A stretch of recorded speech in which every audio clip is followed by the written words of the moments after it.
Good evening once again, viewers. Thank you so much for being part of this show. I really appreciate your time and thank you for being part of this broadcast. We really appreciate you coming to listen to what we are talking about. Very topical issue today, the story of the arrest of Blessed Mhlanga, the journalist for Heart and Soul TV, also being the editor of that publication. And he's being arrested for publishing stories or information that is harmful to the state. So he's been detained and is going to be in court tomorrow.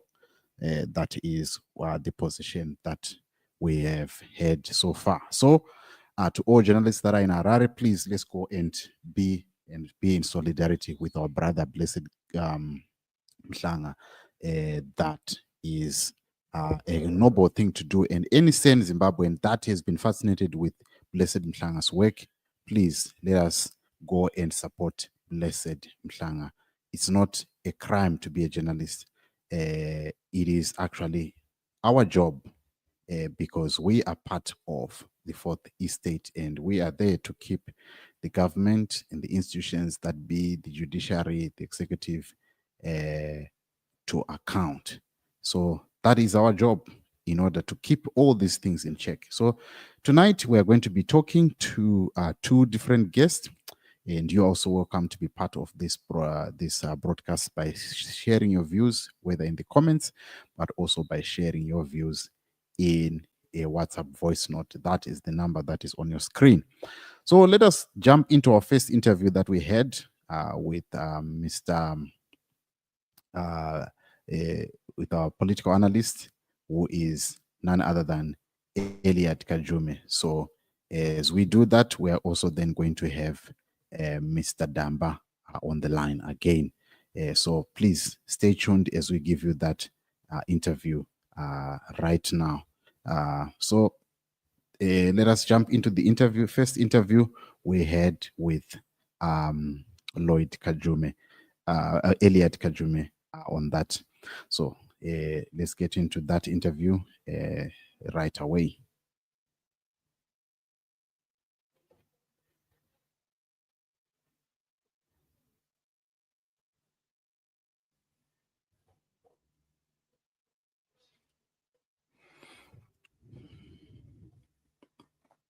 One of the political analysts on JCTV Africa here.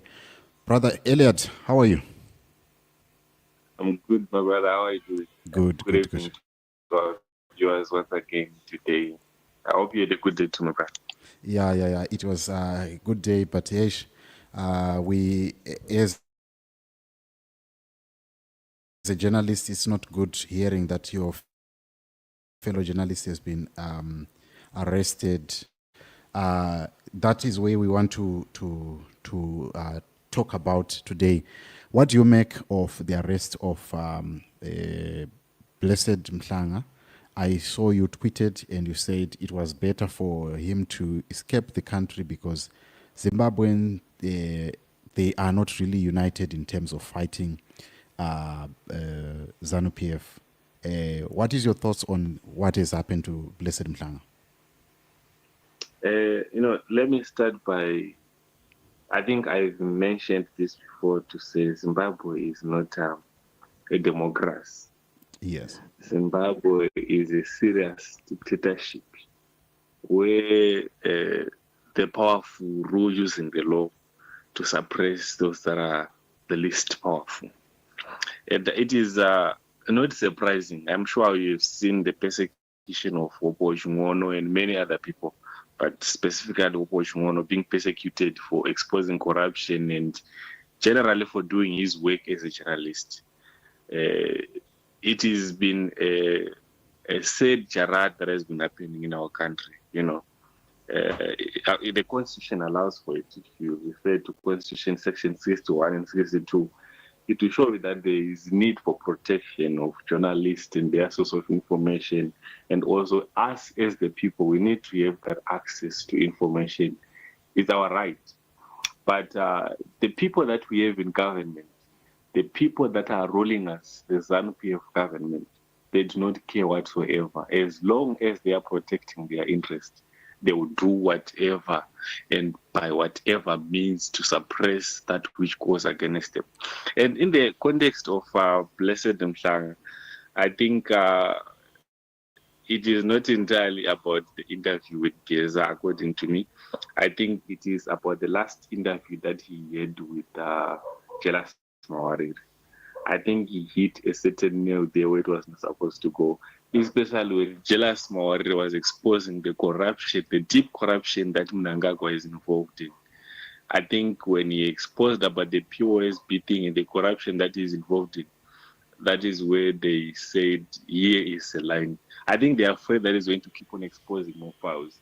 That's why they are, I don't know if for now he's just trying to intimidate him, but it seems as if they're going a bit too far. And like I said, for me, I would advise him that he leave the country because no one is going to be there to support him.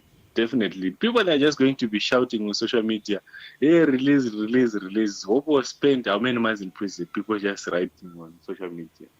That's a sad thing. No. All right. Let me just let you, All right. That being said, we are going to come back to the story of fighting outside the country. But my question is, if the interview that he did with Jealous Mawariri is roaming around in the streets of Harare, he is the one, the law says that he who alleges he has to prove. And why not arrest Jealous Mawariri or bring him to court to say, look, you alleged ABCD, prove, because the onus is upon him to prove all that. Now, why are they not going after Jealous Mawariri? Instead, they are going after Blessed Mhlanga? Or even... Let me talk. Okay, go ahead. Let me talk first about the issue of evidence. If you listen to or if you went through the interview, you would see Jealous Mawariri showing evidence with stamps and signature of Mnangagwa. However, I would not want to speculate and say they are not going after Jealous Mawariri because of this and this and this. But in the context of Blessed Mhlanga, I think he has created a powerful platform that is there to influence ideas and minds of many Zimbabweans. And I think the greatest idea behind it is to shut it down so that it doesn't continue to influence the Zimbabwean people. I think that is the main reason. The G40 thing, I think they know that it's not a greater threat. You know, the greatest powerful in the hands of a politician is being able to control the narrative. If you can't control the narrative, you can't last long. I think that is what I would say on that. All right. Now looking at what is really happening in that context that Jealous Mawariri has proven, the other question that I have is, Blessed Mhlanga does not own that platform that he was using. It is owned by Trevor Ncube, and it is a subsidiary of AMH Holdings. Why not question the platform? Because Blessed Mhlanga rather is an employee who is just there going out to do his work. Why harass him instead of harassing? Because he has to report to someone before this interview airs, and they give it a thumbs up, then it goes on air. The people that are in the last who have given this interview to go on air, like Trevor Ncube, are supposed to be answerable instead of arresting an employee. You know, you are right to say that. But like I said, let's say you introduce a show on ZTV.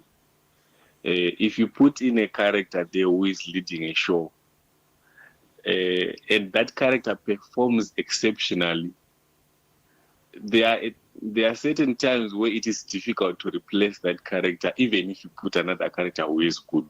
I don't know if you understand what I'm saying. Yeah, I get it. So I think Blessed Mhlanga has created an exceptional platform, although he is an employee under Trevor Ncube. He has created that platform to an extent that even if someone else comes in, they may not be as exceptional as he is. And to that effect, I think the better strategy they can only do is to hit Blessed Mhlanga and try to silence him and control him, because they may not be able to control the whole media house of or under Trevor Ncube. And there's a possibility that there are probably some other powerful people that are behind that news outlet as well. So politicians always try to go, especially in this issue that is so happening in Zimbabwe. There is a greater possibility that, which is actually something that is out there, there is serious infighting. You don't know who is who and who is on which side. And I would say there are people that are probably behind this in terms of exposing and everything. But I would say Blessed Mhlanga has created a platform that is favorable to create this narrative. Even if you go back to 2017, I think Blessed Mhlanga also played almost the same role, though he may not have been very influential at that time, but he was playing almost the same role, speaking out ideas, letting people speak out ideas towards, during, and after the coup. I do not. I'm sure you know and remember all those events as they were. Yes. I do remember that. Now, Yes. moving back to the earlier point that you said that it is better to fight outside Zimbabwe than to fight internally. You cited that many Zimbabweans are maybe indifferent and they have lost hope. Why do you think Zimbabweans are not so interested, they are not so spirited when it comes to issue of national importance and like this issue we saw when it comes to other countries when their journalists are arrested, people do night vigils. Do you think we as Zimbabweans, it's now normal for us to just let things be? I do not think that fighting outside for journalists is a weakness, because their job generally is to, let out information to the people. And I think Blessed Mhlanga can be in a safer place and still be able to interview the same people that he has been interviewing and still serve the same purpose that he is serving today. I don't know if you agree with me on that. I hear you. Exactly. And, in terms of Zimbabweans being a bit passive as they are now, I wouldn't blame people on how they are behaving now. People have been suffering since, let me start from 2000. I know a lot has been happening before. Let me just start from 2000. How many people have died because of opposing the government just from 2000? Not forgetting the Kukurawood and everything that has happened. How many people have tried to fight and many died? Many are wounded. Many have been separated from families. The journey has not been an easy journey.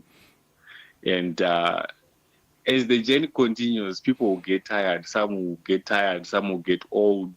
And people will lose hope because they've been fighting for a long time. That is generally what has been happening. I'm not saying it is a good thing that is happening, that people just lose interest. But people have tried so many other ways and tried. And people now only have hope to say things probably will only change if ZANU-PF fights itself. I think at this moment, people are just hoping that change can only come within ZANU-PF, because there's no one who is putting himself there to say, I'm here to stand up for the people and lead them. I think another thing I would say, there are people who are willing to fight on the other hand. But these people who are willing to fight, I would say there is no revolution that succeeds without a leader. All right. You also spoke. Divided ship cannot stand. Yes. You spoke last time about a opposition vacuum, or that there is lack of leadership in the opposition. That's why people are clamoring on Geza. Maybe elaborate more on that. Yes, I was saying, when there is a gap and the gap sustains for a long time, and someone who created that gap or someone who left out that gap just leaves and continues. In this context, let me be specific. In this context, I was talking about President Nelson Chamisa, the leader of the then opposition party, CCC. When he resigned from politics and said the political movement that he had created has been seriously infiltrated by the ruling party, and he left, which was okay at that time to say, okay, because this thing is now rotten, let me leave it. But I wouldn't say he was supposed to stay or he's supposed to stay out for long. Because if he does, people have got fatigue at this moment. People are tired of everything that is happening in Zimbabwe. People are depressed. People are hopeless. People have no other choice now because they don't know whether Chambisa is coming back or he is not. So people will always want to fight and find a solution to the problems that they have. So if something comes in to fill in the gap and the vacuum, there are people who are always ready to take it in.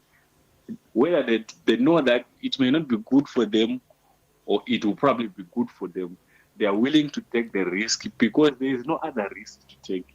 Because people are running against time, they are growing. Some started fighting in 2000. Imagine how old they are now from 2000. Yeah, that's true. So, in other words, you're saying that the opposition fraternities is literally orphaned, and that is not good for or healthy for the country, right? It is not, because now there is no one who is doing checks and balances of government. No one is criticizing anything because there's something to criticize. It's not necessarily that you have to have opposition to just criticize. In Zimbabwe, there's everything to criticize. There are so many things to criticize and put there to the public. Too much corruption happening, too much abductions and killings. Now the arrest of journalists and everything. There's a lot to speak out about. And that gap is not filled. No one is talking anything. It's just, people are just quiet. So the opposition is letting everyone down. People would say, why are you not coming in and filling the gap? That is not how things work. When people decide to take leadership responsibilities, they need also to be held accountable. Not just in government, but also in opposition. That is how politics work.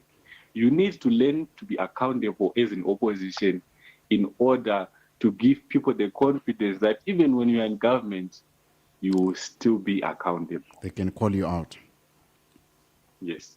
All right. Now, in closing, I wanted to look at it and say every political party has to find ways for it to survive.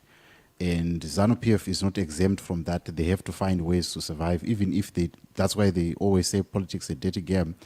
Looking in comparison, looking at what ZANU-PF is doing and what Donald Trump is doing, probably people would say that is the apex of democracy. That's where democracy is manufactured. What does it then say? What does it leave us in Zimbabwe? Because when people want to compare or want to say, look at what these guys are doing and they are displaying democracy, then they are presented with Donald Trump. What does then it say to us as Africans, Zimbabwe in particular? How do we react to such? Because some people, when they are arguing their facts, they will say, but Donald Trump is doing it. He's banning media from speaking against Donald Trump. So what is wrong with us keeping our own to make sure that nobody speaks against us? What I would say to that is what Zimbabwe lacks is a national ideological ground that unites all of us. That's what Zimbabwe lacks as a starting point. Zimbabwe doesn't have one thing that unites them. Again, the biggest problem we have had is we do not have what we stand for. In America, they stand for the democracy they created. When we started our independence, we were fighting independence using the Marxist and the communism from Russia and all those other Chinese countries. We never had to build an ideology that suits us as Africans. So we are caught in between communism and democracy. So the biggest problem that is leading to the failure of our government is we do not have a middle ground that we say this is where we are standing. We are not with China, we are not with USA. This is our democracy, our African democracy. Let's us lead our country with our African democracy and do what is good for our people. Leading is not copying what America is doing. Leading is doing what is good for your own people, for your own nation. That is real leadership. Leaving a legacy for your people, for yourself, leaving a great legacy of building great buildings, great roads, and all those other things. Let's not copy that which is bad. Let's copy that which is right. That is real democracy. That is what is good leadership. So when we say America is banning media houses, so we should also ban them, that is stupidity. Let's do what is good. Let's copy what is good and do what is good and leave that which is bad. Because after all, we are one nation, we are one people, we are one black people. We cannot continue to do the same way the white people were treating us. We need to be different and love each other. Yes. Right. Thank you so much, Elliot, for coming to the show and giving us your input concerning 21212. Right. That was Elliot Kajume giving us his side of the story as we look at the main story of our topic today of Blessed Mhlanga being arrested. That is the topic of today.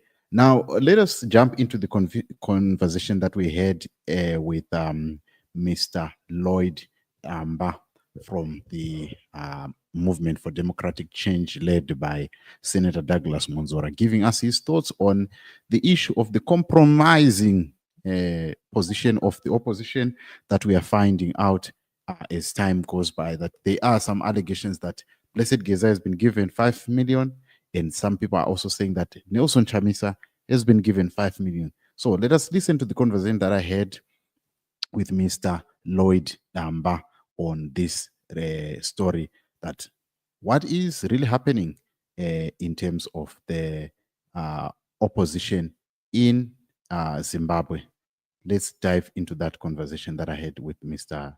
Damba.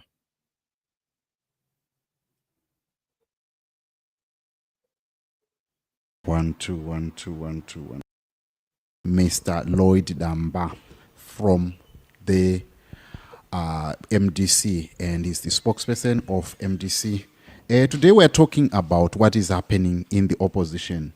There is a lot of talk about compromise in the opposition, and there is an article that is accusing not only Sengezo Chabangu, but it is accusing the leader of former leader of Triple C, rather, Mr. Nelson Chamisa, Advocate Nelson Chamisa, of being compromised, the way how he has acted and the way how he has handled himself and in the past. And Mr. Damba, what do you make of what is happening now in the opposition in terms of the compromise that is being spoken about? We are seeing people talking about 5 million exchanging hands and monies, a whole lot of things that are happening. What do you make of this as somebody or as a movement that has been accused of compromising and selling out to ZANU-PF? First of all, let me thank you for giving us this time to air our views and also to contribute positively and engagement with the people of Zimbabwe through your station. And I want to say hello to the people of Zimbabwe, those in the country and in the diaspora. Thank you. First and foremost, one thing that the people of Zimbabwe must understand is that the struggle for democracy has never been a smooth sailing journey. I will take you back to 2005, when Welshman Ngube, Gibson Sibanda, Job Scala rebelled against Morgan Tsvangirai. Yes. Over the issue of participating in the Senate. That was introduced by Robert Mugabe and ZANU-PF then. Yes. And the party split because of that disagreement. And then I want you to take you further. When Tendai BT, Elton Mangoma and the Mazore brothers and their followers also rebelled against Tsvangirai, what was then known as the Mandela Declaration. It was about when we lost the election to ZANU-PF in 2013. Yes. And there was a court that Morgan Tsvangirai is now a rusty bolt. And because of that, the party again split. It was a splinter rather, because it was just a small chunk of people, as compared to the Welsh Mngube from the ward right up to the National Standing Committee. Then it was known as the top six. Yeah. After the Welshmen, after the Tendai BT split, we saw Tendai BT forming the PDP. We saw Elton Mangoma forming something else. And then we went to another Congress. After that, Morgan Tsvangirai died. But Morgan Tsvangirai had died after signing what was called the MDC Alliance Agreement. The MDC Alliance Agreement was very clear that all the 7 political parties within the alliance cannot contest each other, but they will contest the ZANU-PF in constituencies and wards, and they would field a presidential candidate. But the political parties would remain independent of each other with their constitutions, because they were not governed by a constitution, but rather by an agreement. All right. Which was followed after the signing in of a memorandum of understanding. And in the last minute, Mayamjur walked out of the agreement because she wanted to be the leader. And because of that, Morgan Tsvangirai died on the 15th of February. And on the 14th of February. Yes, yeah. And on the 15th of February, by 9 o'clock, Nelson Chamisa had declared himself president outside Article 9.21, Clause A of the MDC Constitution, which stipulated that after the death or resignation of the president, the deputy president elected by Congress shall take over within 12 months, and a Congress and an extraordinary Congress held to fill the vacancy left by the deceased president. Some of us fought against this because it was unconstitutional, because as a democratic and constitutional party, fighting against the constitutionalism, we said we will be setting a wrong precedence. What about if a general just comes in and says, this person has died because I am popular, so I'm just the president of Zimbabwe? So setting this precedent, some of us refused to follow this. And that is when we were given the tag that we are sellouts, as if we had agreed amongst ourselves that we will do unconstitutional things. And one thing that you must know about the Supreme Court judgment, it was not us who went to the courts. It was Nelson Chamisa who went to the Supreme Court to have his presidency endorsed by the Supreme Court after he had been beaten by Mashavira in the High Court. And then after that, I want the people of Zimbabwe to know that the Supreme Court judgment simply stipulated that go and implement Article 9.21 of your constitution. That was the judgment. And that article was never written by ZANU-PF. It was never written by the courts. It was never written by the intelligence of this country. It was written by us. It was written in 2000 at the Aquatic Complex on the 26th of February 2000. And that was our agreement. Okay. So a constitution is something that binds us together. Now, coming back to your question, because you have asked that you are some of the people that have been accused of selling out. If that is called selling out, then I am fine with that. We as the MDC are fine with that, because we cannot agree to unconstitutional takeover of power, which was done by Emmerson Mnangagwa, which was done on the 15th of February. Now I've seen these articles that you're talking about over social media. I've seen Kozwa's tweets. I've seen this and that. Yes. But unfortunately, they're not mentioning a name. They're not mentioning a name. And it is not up to this opposition party to point a finger to any political leader at the current moment, except for those people to come up with tweets that are open so that everybody can have a debate over the name and over the issues. I've explained our story, and I'm happy to explain it again. Yeah. But unfortunately, the people of Zimbabwe went to school, but they really learned nothing about politics. One thing that you're supposed to know about the MDC, before we went to the elections, there was a delimitation report. We went to court to challenge the delimitation report and said this is unconstitutional. We gave numbers. As an example, we said in Bulawayo, there are 5,000 voters who have been excluded in each and every constituency. We calculated that number across the country. It gave us 350,000. We presented these figures to the courts. Unfortunately, our brothers in the opposition sent Jeremiah Bam as a friend of the court. And unfortunately, the media also was abuzz about us trying to postpone the election or trying to cancel the election, which was not true. People did not read our affidavit and our prayer. Our prayer simply said, the delimitation must be redone in accordance with the laws of this country. The 20% threshold was not adhered to. And then they went into the election. After going into the election, they lost the election. They did not go to court to challenge that election, which means they simply participated to legitimize the unconstitutional rule by Emmerson Mnangagwa. So I think this is where some of these rumors are being based on. You go to an election to legitimize. After losing the election that you said you are going to win, and after saying that you have been rigged, you don't challenge that election result, and then you keep quiet.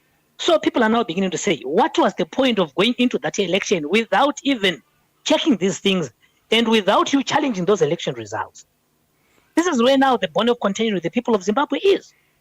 All right. But you say that legitimizing the election was done by, legitimizing Idi Mnangagwa was done by going into an election that you know that it is flawed.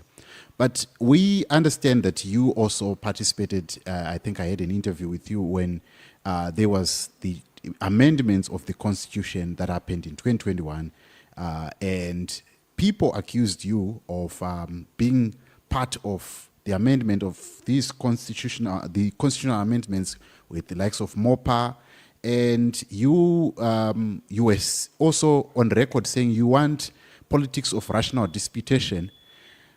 Does that not speak of also agreeing with the ruling party, and in the end not having a proper opposition which is really fighting for the people of Zimbabwe? Isn't it like the same? It is totally different, my brother. First of all, let me start with the rational disputation. Yeah. Rational disputation doesn't mean that we are in agreement.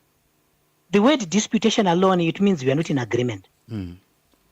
But we are arguing maturely as adults.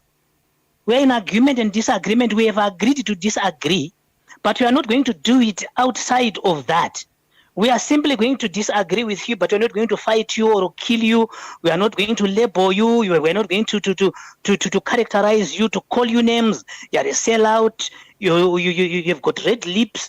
Like some of the things that I see about President Emmerson Mnangagwa being labeled. He has got red lips. He has got this. He has got a big nose. That is not politics. They are simply name calling. We disagreed with Emmerson Mnangagwa when he wanted to amend the constitution to suit himself.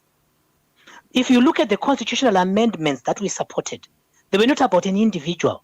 They were about the women's quota and the youth quota. We did not have a youth quota in our local authorities. Unfortunately, the people that were saying that we sold out because we supported the youth quota are the ones that have now benefited from this very same youth quota across the country in all local authorities and in parliament. If we had sold out, why can't they resign those youth quota seats in local government and in parliament so that we know that they are sincere? It was us who supported that youth quota. It was us who supported the local authority PR of women in local authorities. And we were called sellouts. How were we sellouts when you agreed to take those positions that we supported? And we never said, can you give us this seat simply because we negotiated for them or we supported them? So there's a difference. So rational disputation doesn't mean that we are bowing to ZANU-PF. Rational disputation is going to the table and coming up with disagreements, and then we meet in the middle. The very same way that we did when we negotiated for a polling station-based election, when Thabo Mbeki was the mediator. That was rational disputation. It doesn't mean that we are simply subscribing to ZANU-PF. It means we are taking our arguments from stones, from sticks, from kidnapping, from killing into the boardroom. And then we come up with a compromise. All right. We are still in conversation with Mr. Lloyd Damba, the spokesperson for MDC, on the issue of the compromise that the opposition has become. Now, let's talk of, as we probably about to conclude, the story that now, post the election, there is the story of Sengezo Chabangu, which then came into the fore, and we are seeing him probably following your path of rational disputation, but in the eyes of the people are saying Sengezo Chabangu is an imposter, and and is a lamp, is a tortoise on. There's a word that they say, tortoise on a lamp post. And now the question now that I have for you is indeed doing the same, but in the eyes of the people, or even the likes of Geza, they've labeled him a charlatan. Now, the other question that probably I can pose is, looking at all this and the allegations that are coming out that there is some monies that have been exchanged hands. I saw a post by Maynard Manyoa saying that the likes of Isaac Moyo, they did infiltration. Do you think that inside opposition, what has caused the breakaways and all these things, is it anything to do with some of your members or some of your people getting money, and in the end, they end up splitting the party? First of all, let me start with the Sengezo Chabangu issue. Yes. I knew Sengezo Chabangu when he was the Matabeleland North Provincial Chairperson of the Movement for Democratic Change. Yeah. He is not an imposter in politics. I want to be very honest with you. He may be the number one most hated person in Zimbabwe. But I think, personally, what I subscribe to is to tell people the truth. If they hate me out of this, then it's fine. It is up to them. Sengezo Chabangu was the provincial chairperson of Matabeleland North.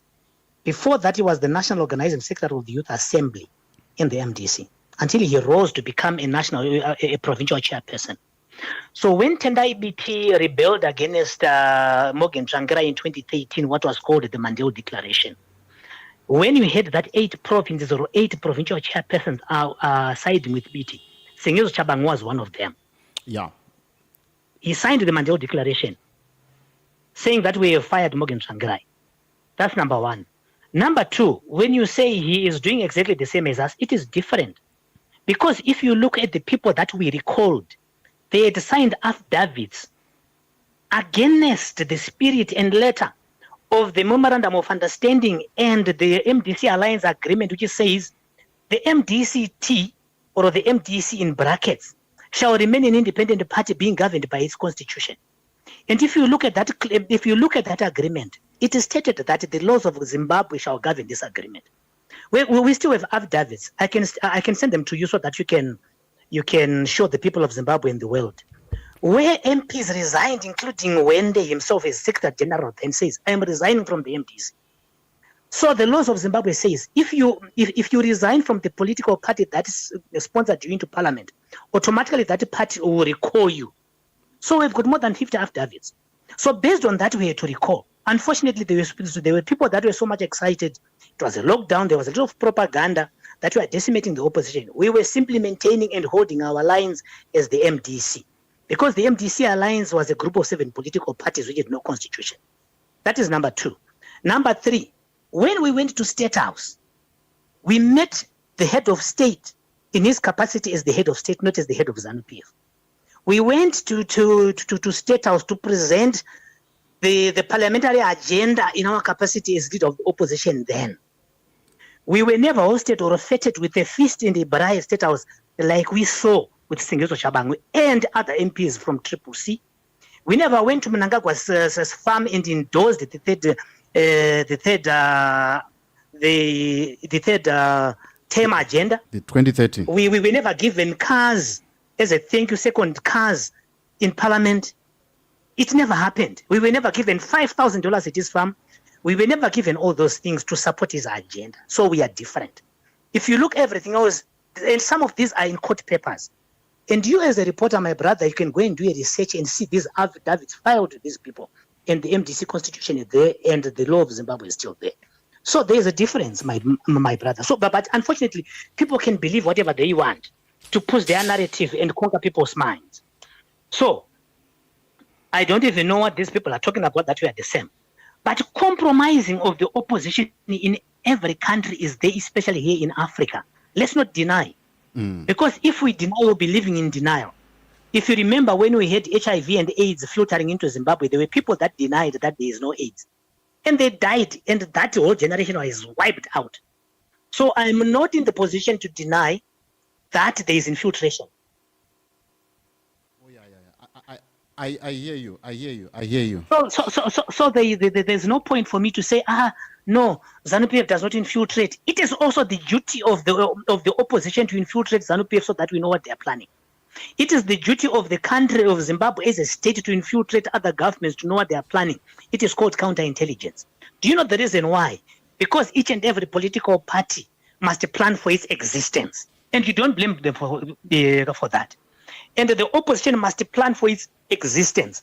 So if you see all these splits, the unfortunate part is that ZANU-PF is using state resources and state power to infiltrate and destroy the opposition.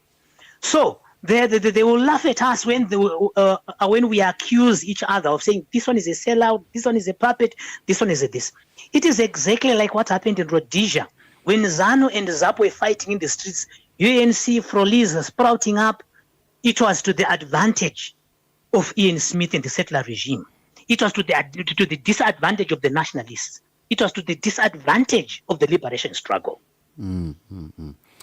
Right. So, in a nutshell, maybe as we close, what do you think is the plan of action, and what should the people of Zimbabwe do in order? Because we are 25 years into the opposition of Zimbabwe.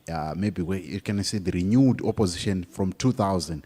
Whereby we saw clamp down on opposition figures, journalists, and other civil society members. What should be the plan going forward for Zimbabweans now that this whole issue of calling each other out and infiltration is gone by? What do you think is the plan of action for the opposition? What can the opposition people do? Because surely we can't expect a defragmented opposition to defeat ZANU-PF. First on that, I think you mentioned something about Geza. Yes. Being called a tortoise on a lampstand. It was. You also did the same. Yeah. It was. You also. Yeah. It was. Shabang was called the tortoise on a lamppost. Right. Exactly. Yeah. And you mentioned something about Geza also. Yes, that. And then you also mentioned about the arrest or the harassment of journalists or the other tweet about Blessed Mhlanga or so and so. Yes. The most dangerous thing that the people of Zimbabwe have right now is a fragmented opposition. We have been on record and on point, especially when we held our press conference. We called to all the people of Zimbabwe, the progressive people of Zimbabwe, who do not want to see an extension of term for President Emmerson Mnangagwa as a person. We called upon all progressive forces within the country, including the church and civic society, to come together and be united in making sure that we don't desecrate or we don't participate or don't allow ZANU-PF to desecrate our constitution. We are very sincere about these things. And as the MDC in the next election, I want to speak directly to the 2,600,000 people who registered their intentions to vote but ended up boycotting the whole election of 2023 because they had nobody to vote for, because they have lost hope. So the most dangerous thing of the people of Zimbabwe is to lose hope, especially in this fight. We cannot afford to do that because Zimbabwe is our country. It is our legacy. It is our inheritance. And there is no other country that we can go to. What we simply want for the people of Zimbabwe is to hold fort, to come together and be united. It is very unfortunate that a journalist has to be persecuted for simply doing his job. And it is very dangerous for a country to still use archaic laws to persecute journalists. And also, I've got advice to these journalists also. If they are reporting their issues, if they are reporting national issues, they must not be biased. They must report things as they are. Because once they do that, they have the potential to divide a nation. I want to take, for an example, in Rwanda, when we had genocide, reporters were in the middle of that genocide, and some of them are still on the run to this day. So this thing is in the middle. We have to be honest about Zimbabwe. Zimbabwe was destroyed by negative reporting on other opposition members, and therefore destroying and negatively impacting the voting pattern of this country. If you go to Chitungwiza right now, go to Chitungwiza at the aquatic complex, you will see, and at the tennis court, you will see graffiti written, Welshman Ncube is a CIO. Job Scala is a CIO, they are sellouts. But these were the same Oshmengubes and the same job scholars who were celebrated as MDC Alliance Deputy President under Nelson Chamisa, now Deputy National Chairman under Nelson Chamisa. Today, within 48 hours, they are now sellouts again. But people are not digging deep to find out what actually happened in between or closed doors, in between, so that people have this agreement. It is wrong to name call. It is wrong to characterize people. This has disintegrated the opposition. It is used, this characterization and name calling and slurs is used by people who are not politicians. It is used by weak people and the puppets who are at the end of a string of a puppeteer, so that they conquer the minds of the people by simply slurring without offering or proffering a solution to the person that they are facing as a strong candidate and a contender and policies. My advice is we need to come together. We have done a lot of fighting. We have done a lot of bloodletting. I think we need to come together as a country, as the opposition, because the struggle has been too long. Akainde Chilema has been in opposition for 26 years. Eventually, he became elected. He never got tired because he managed to marshal his forces and the opposition came together. Others joined him. Now they've changed in Zambia. The same thing can happen in this country. Mr. Damba, thank you so much for coming through and giving your thoughts on the decimation of opposition and all other things that are happening right. All right, that was the interview that I had with Mr. Lloyd Damba earlier this night as we look at what is happening. So tell us what you think. This is mostly what I had today for you, based on the issues that we have been discussing. Tomorrow we are going to talk about once again the story of the bribe, and there are headlines that are also making headlines that are on the news that we're also going to look at. But that being said, thank you so much for tuning in. If you have your thoughts, the WhatsApp number is scrolling on the screen, and if you want to support us, JCTV Africa, the numbers are also appearing on the screen for you to jump in and support this channel as we continue to do the work.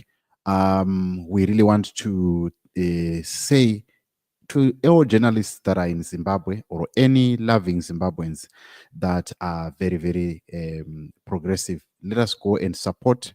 Let us go and occupy the court and support Dara Blessed Mhlanga, so that our constitution cannot continue to be trepidated.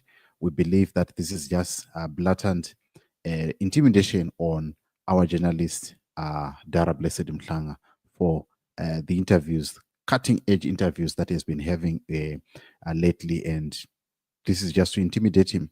And we Zimbabweans need to shun that and say no to want to have freedom of press and freedom of media in our country. That being said, thank you so much for tuning in, and hopefully we'll talk tomorrow as we dive into other subjects that are leading the day.